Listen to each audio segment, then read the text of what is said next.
Parker, back to running back. I'm intrigued by the approach here because you've got, like you say, Eric Gray's a proven commodity. Barnes has a ceiling through the roof.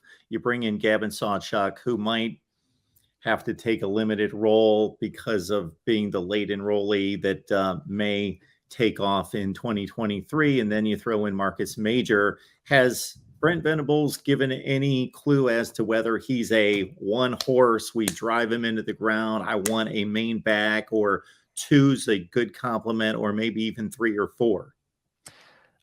I think a lot is going to depend on what Jovantae Barnes shows in fall camp, because I think when you look at that running back room, if there is a guy with true workhorse potential, it is Jovantae Barnes. And so if he demonstrates over the course of fall camp, over the course of the month leading into the Sooners season opener, that he is capable of filling that role as a true freshman, then I think you ride with your Stallions, right? And so that's what Jovantae Barnes has the opportunity to be in Oklahoma's offense. But if he's not quite ready, and as a true freshman, there are very few guys that emerge on day one, especially at the running back position. You think about Adrian Peterson back in 2004. He and Samaje Perine are really the two guys over the last couple decades at Oklahoma that have been day one surefire workhorse dudes out of the backfield. That's the exception, not the rule, when you're talking about running backs. So I would expect that you will see more of a committee approach. Eric Gray and Barnes are going to be the two guys that probably earn the majority of the touches. Major's the big wild card. It just hasn't really all come together for him yet at the University of Oklahoma. But when he's on, Sooner fans got to see his potential in the Cotton Bowl a couple of years back against Florida, when I think he cracked the 100-yard barrier on just 9 carries. Sawchuk, you mentioned, a guy that has more speed than anybody in that room. So depending on how he looks in fall camp, that's a guy that could earn a snap here, a snap there.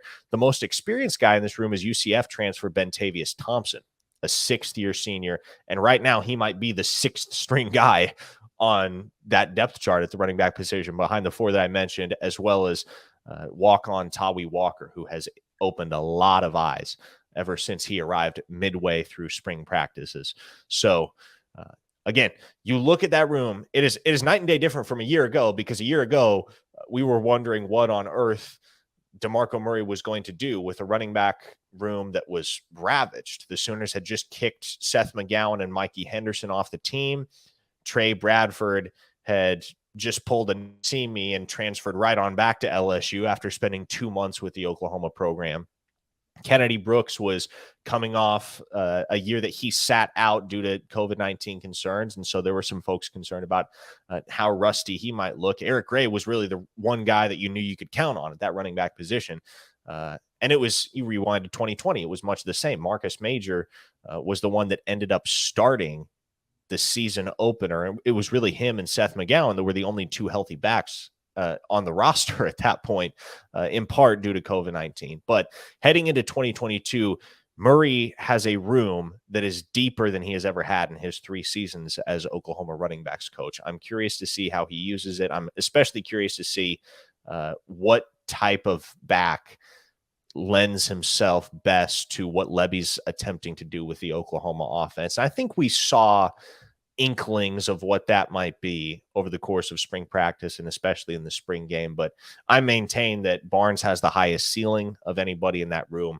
And I just wonder how quickly it all comes together for him from a cognitive perspective, because once it does, he's got to be the guy.